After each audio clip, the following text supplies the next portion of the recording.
Olá, pessoal. A gente dá continuidade ao nosso curso de eficiência energética em sistemas de abastecimento de água, com essa parte de aprendizagem de máquinas ou mineração de dados, que é muito importante para as aplicações atuais da análise de sistemas de abastecimento. Muitos trabalhos têm sido desenvolvidos nessa linha, visando entender melhor os dados monitorados do sistema, pressão, vazão, nível de reservatório, qualidade de água, a fim de que, baseado nesses dados, possa se inferir o que está acontecendo no sistema. Então, nós temos desde algoritmos para previsão de demanda de água, onde os consumos passados nos ajudam a entender os consumos futuros do sistema.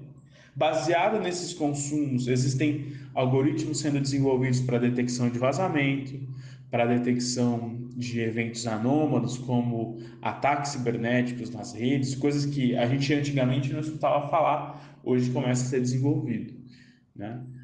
Inclusive, algoritmos de aprendizagem de máquinas têm sido utilizados para setorizar a rede, ou seja, a rede de abastecimento, imaginem vocês a rede de Belo Horizonte. É uma rede extremamente grande, complexa, e que a gestão dessa rede precisa ser repensada do ponto de vista local. E é isso que os sistemas fazem. Dividem a rede em sistemas menores. E aí, na tentativa de fazer uma divisão que fuja do clássico, né, e tenda a explorar a topologia da rede, muito se aplica, então, nessa linha também o aprendizado de máquinas. Nós vamos começar essa, digamos, caminhada em aprendizado de máquinas com o que a gente chama de aprendizado de máquinas supervisionado. O aprendizado de máquinas supervisionado, ele tem a premissa de que são conhecidos dados de entrada,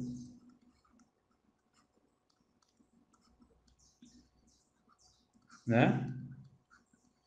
E dados de saída, necessariamente.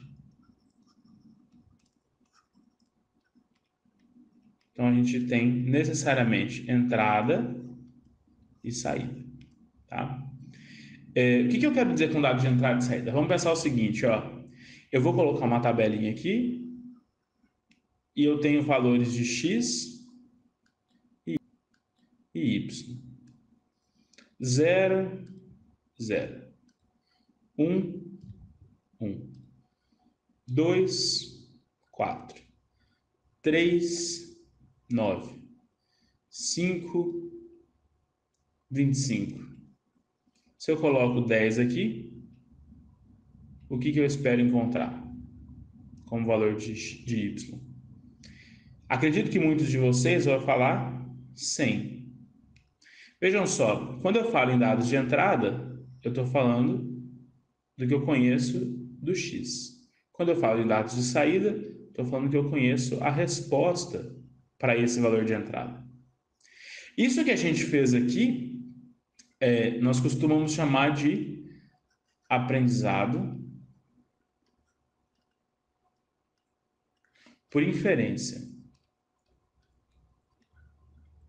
O que é isso? Conhecendo uma pequena amostra do meu espaço, eu posso inferir o que vai acontecer. Um exemplo clássico disso se eu te pergunto, o Sol nasceu ontem? Nasceu. O Sol nasceu antes de ontem? Nasceu.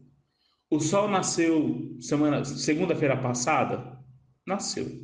O Sol vai nascer amanhã? Você vai me responder provavelmente que vai nascer. Por quê? Porque você, baseado no que conhece, está inferindo que o Sol vai nascer. Certo?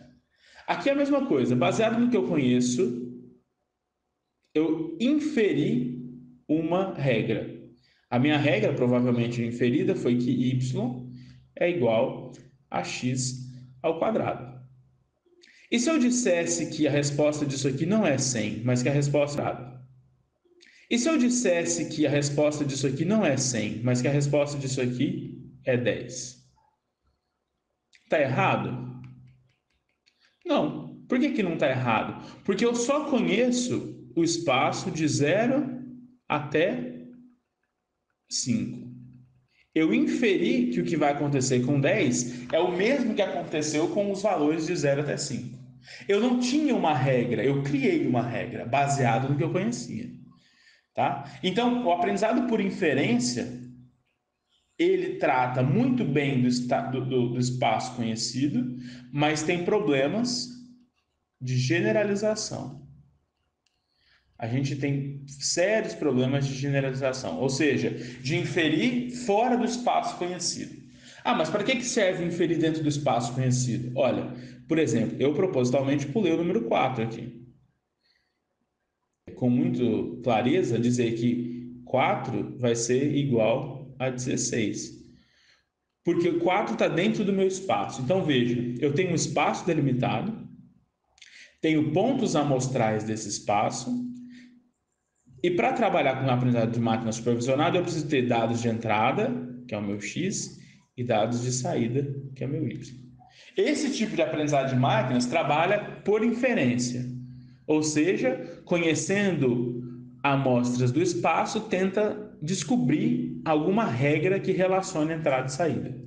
Problemas desse tipo de aprendizado é a generalização.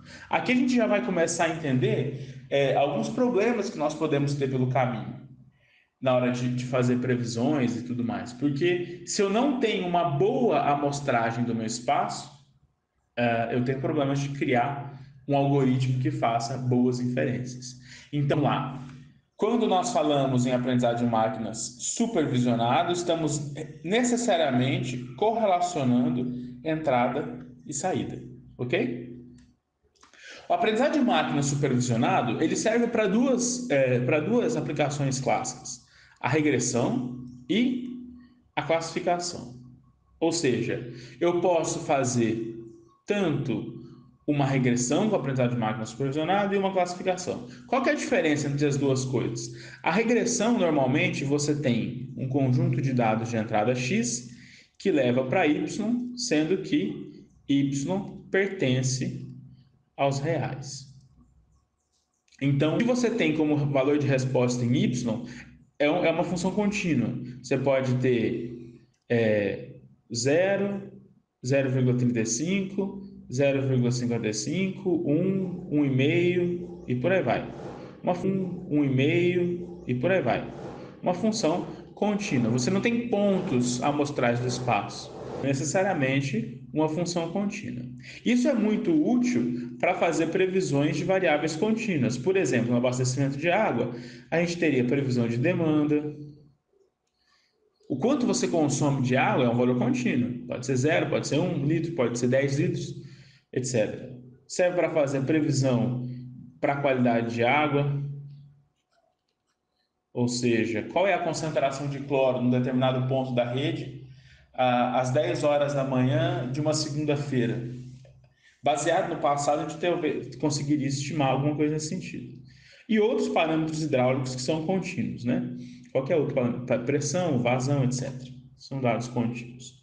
Então, a gente chama de regressão esse tipo de aplicação. A classificação, ela vai se diferenciar da regressão unicamente porque y é um valor discreto. É um valor discreto. Então, você pode ter classes. Por exemplo, eu poderia querer classificar o problema de setorização, ou seja, eu tenho uma rede, deixa eu fazer um exemplo aqui. Tenho uma rede.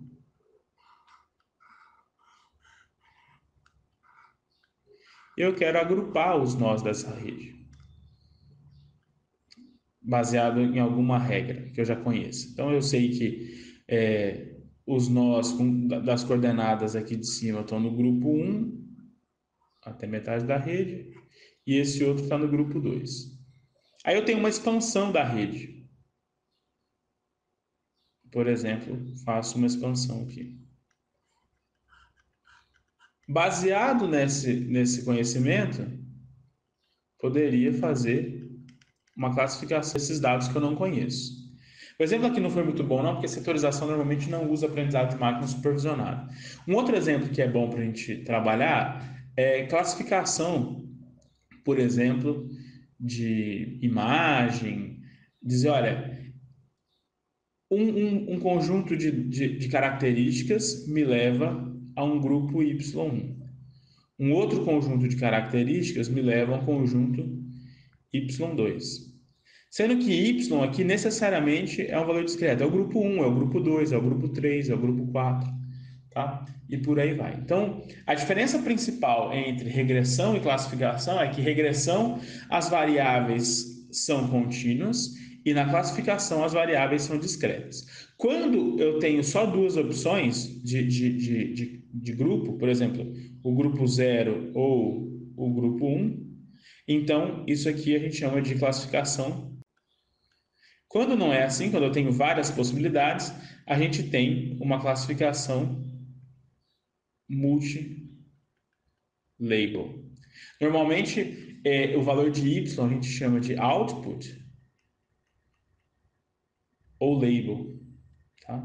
Então, por isso que a gente chama de multi-label classificação. Espero que tenha ficado clara essa diferença entre a regressão e a classificação.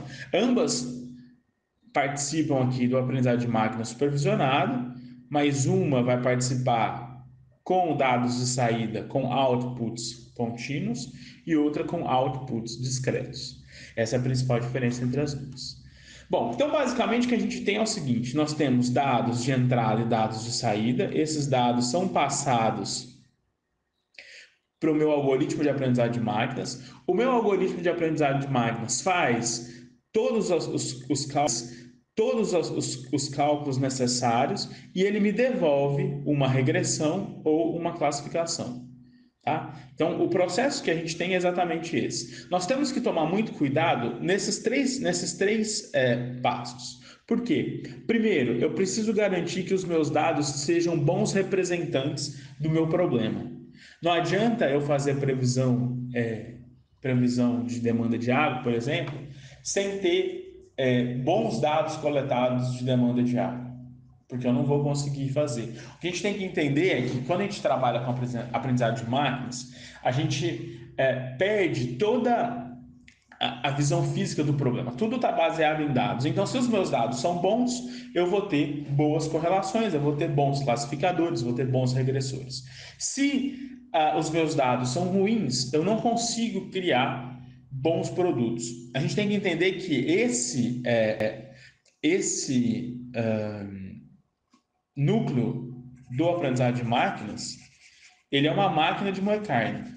Se você entra com carne de boa qualidade, você faz sanduíches de boa qualidade. Se você entra com carne de má qualidade, você vai fazer sanduíches de má qualidade. Ou seja, para a máquina, para o algoritmo de aprendizagem de máquinas, tanto faz o que você está entrando. Ela vai processar. Agora, você como analista de dados, você como engenheiro, tem que saber o tipo de dado que você está entrando. Então, como eu disse, no aprendizado de máquinas, a gente tem os dados de entrada e os dados de saída.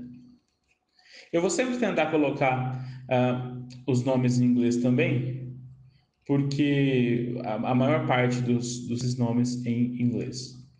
Tá? Então, output e input. Vamos tentar entender o que seriam dados de entrada e dados de saída se eu quisesse fazer previsão de demanda. No caso da previsão de demanda, a saída é muito óbvia, né? A saída é a demanda de água. Então, eu quero saber quanto que uma certa região da cidade consome de água. O que eu poderia usar como dado de entrada? O que poderia me servir para avaliar a demanda de água daquela região? Eu poderia pensar em dia da semana, porque um domingo se consome água diferentemente de uma segunda-feira. Podia pensar na hora do dia. Podia pensar se é feriado ou não, porque uma segunda-feira que é feriado vai se trabalhar, vai se consumir água diferentemente de uma segunda-feira que não é feriado. Poderia pensar em variáveis climáticas. calor, né, etc. E aqui, como demanda, eu posso pensar, por exemplo, na vazão horária, na vazão diária, coisas desse sentido. Depende do meu interesse na aplicação e no uso desse previsor de demanda. Então, nós temos previsões de longo prazo, em que eu estou trabalhando aqui com os dados de hoje, t igual a zero, e vou prever lá o meu futuro, ano que vem, por exemplo, t igual a 365 dias. Isso é uma previsão de longo prazo. Ou posso prever a próxima hora, t igual a 1 hora, t igual a 1 minuto. Isso são previsões de curto prazo. Normalmente, no abastecimento de água, a gente fala em curto prazo, ou tempo real, inclusive, valores relativamente grandes de tempo, 10 minutos, 15 minutos, até 1 hora poderia ser entendido como curto prazo, 6 horas, porque a dinâmica do sistema é mais lenta. Quando a gente vai para outras áreas, eletrônica, internet, o tempo real é tempo real mesmo, é segundos, é milésimos de segundos, né? A gente não tem essa aplicação, porque de fato, no nosso caso do abastecimento de água, existe uma inércia do sistema muito maior, né? Mas então é interessante saber o seguinte: os dados de entrada são os dados que tentam caracterizar o meu problema. É isso que eu estou tentando explicar. Os dados de entrada caracterizam o meu problema. E os dados de saída são respostas do meu problema, respostas conhecidas, respostas medidas. Bom, aí a gente passa para o algoritmo de aprendizagem de máquinas, ou passa para o algoritmo de aprendizagem de máquinas. Hoje em dia existe uma série de algoritmos, existem muitas possibilidades. Nós vamos trabalhar aqui no curso com redes neurais. Então nós temos as redes neurais artificiais. Isso aqui já seria um mundo, né? Um mundo de possibilidades. Mas existem outros, só para vocês saberem. Existem, por exemplo, as máquinas de vetor support vector machine. Existem as florestas aleatórias, random forest, que são árvores de decisão, né? Existe uma série realmente de algoritmos que nós poderemos utilizar. Por que nós vamos ver um só? Primeiro, por conta do tempo. Segundo, que a ideia é que a gente entenda o conceito. Se a gente entender o conceito, o algoritmo depois a gente aprende. O importante aqui vai ser a gente aprender o conceito. E por fim, como eu disse, nós podemos ter regressão, em que eu vou ter saída contínua, ou classificação, que eu vou ter saída discreta. Por exemplo, quero saber se a minha rede tem ou não vazamento. Poderia fazer um aprendizado de máquina supervisionada que vai dizer 0 não tem vazamento, 1 tem vazamento, baseado em dados de pressão e vazão de entrada de um setor.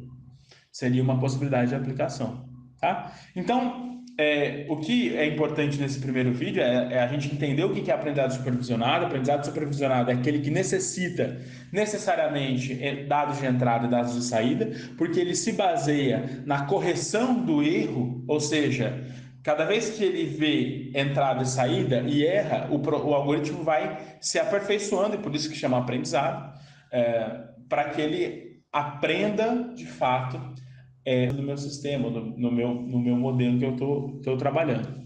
E o que a gente vai ver daqui para frente está, sobretudo, focado nos algoritmos de aprendizagem de máquinas, tá? Lá mais para frente, quando a gente começar a falar de algumas aplicações, eu vou discutir um pouco sobre a qualidade dos dados, o que fazer com o banco de dados inicialmente. Mas nesse primeiro momento eu quero focar nos algoritmos, ou como fazer esses aprendizados de máquinas supervisionados. Então é isso que nós vamos trabalhar nesses próximos vídeos dessa aula, tá bem? Muito obrigado, até o próximo vídeo.